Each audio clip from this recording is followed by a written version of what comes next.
Hi, so tonight I'm going to be telling you the story of how I came to acquire a Persian curse. So this begins earlier this year in March. My husband Iman and I were getting ready to go on a trip to Turkey. He's originally from Iran, and a bunch of his family still live out there. So every once in a while, we'll meet up with them somewhat in the middle in Turkey. So we're getting ready to go, and I'm starting to realize I am having a strange pain on my side, like on my skin.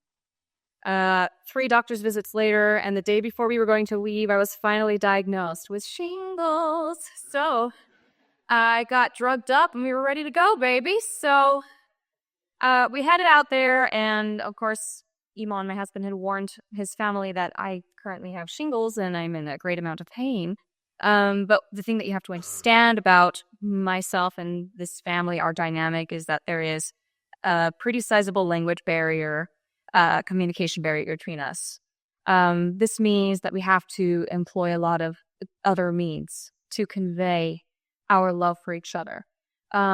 This mostly consists of physical touch. With these people, the Iranians love touching. So when we get there, I get a lot of hugs, a lot of kisses. Every time I get a hug, I wince. They freak out. We're all fine. We're all fine. It's a great time.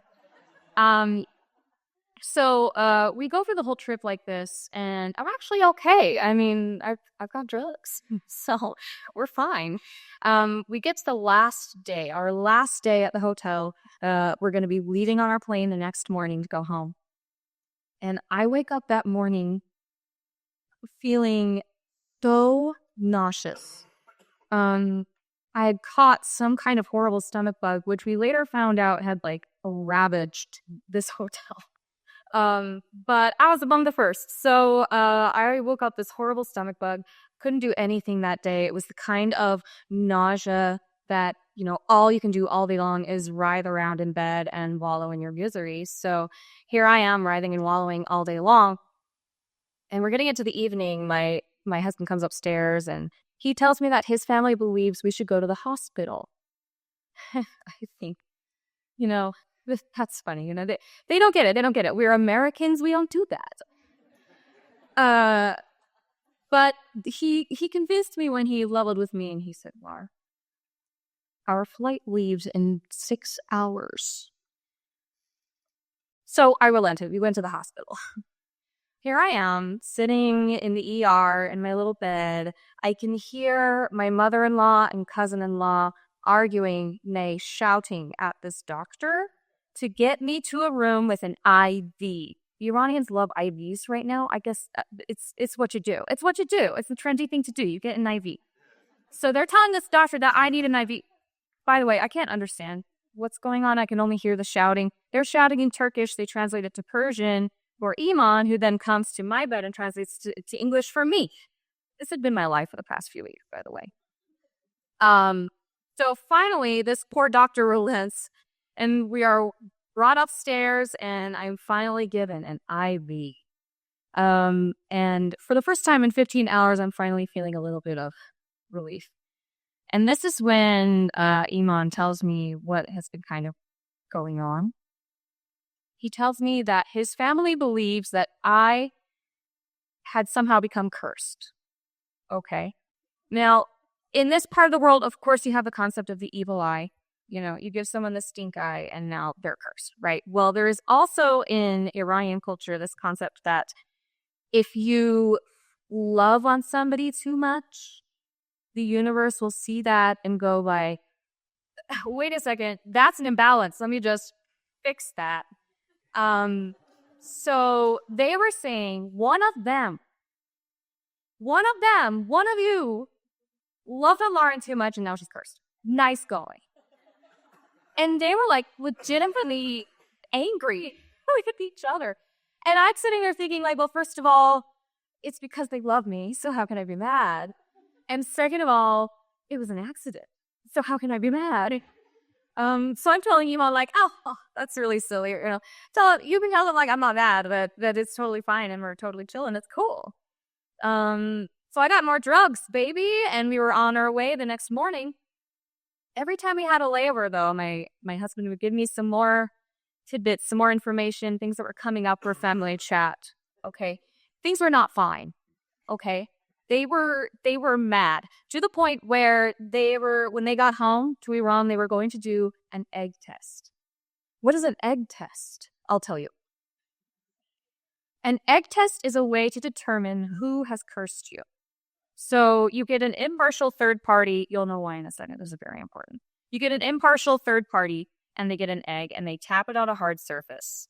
And each time they tap the egg, they say a different name. So was it Rachel? No. Was it Marcy? No. Was it Randall? No. Was it Chris? Oh, the egg broke. It was Chris. Snakes. So I was like, Yvonne, you have to tell them not to do this egg test. I do not want them to have a name. I don't want them to decide this is the person they're gonna hate forever. You have to tell them not to do this egg test. Please tell them that this is upsetting me now. I'm upset. I'm upset. Over the weeks, any bad thing that happened to me was because of this curse. Of course. But I found myself thinking a lot man, all of this happened because they just love me a lot. There was one day in Turkey when we went to get a Turkish bath. The Turkish bath is you go into this big tiled room. It's kind of a communal space. There's a bunch of faucets along the walls, and this water falls into these big stone basins. Then you can take these little metal bowls and dip them into the basins and pour the water over yourself. That's right.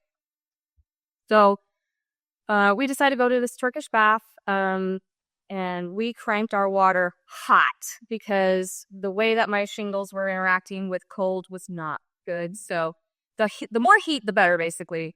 So Iman was pouring this hot water over my back, and I'm having this realization that this is the first time in weeks that I have not been in pain from my shingles. And I started to cry about it, like you do when you're on drugs. And I'm crying about this realization that I am pain-free for the first time in weeks. And some of his family members notice this, and they rush over, and they're so worried, and what's going on? And he explains the situation. And before I knew it, my cousin-in-law was pouring the water. And another person had my hand and was patting my hand, and somebody was rubbing my shoulder. And in this moment, I realized they are literally pouring their love for me over my back. And my biggest takeaway from this whole experience is just, these people loved me so much that the universe saw fit to bestow upon me a whole bunch of really bad luck. And that's a lot of love.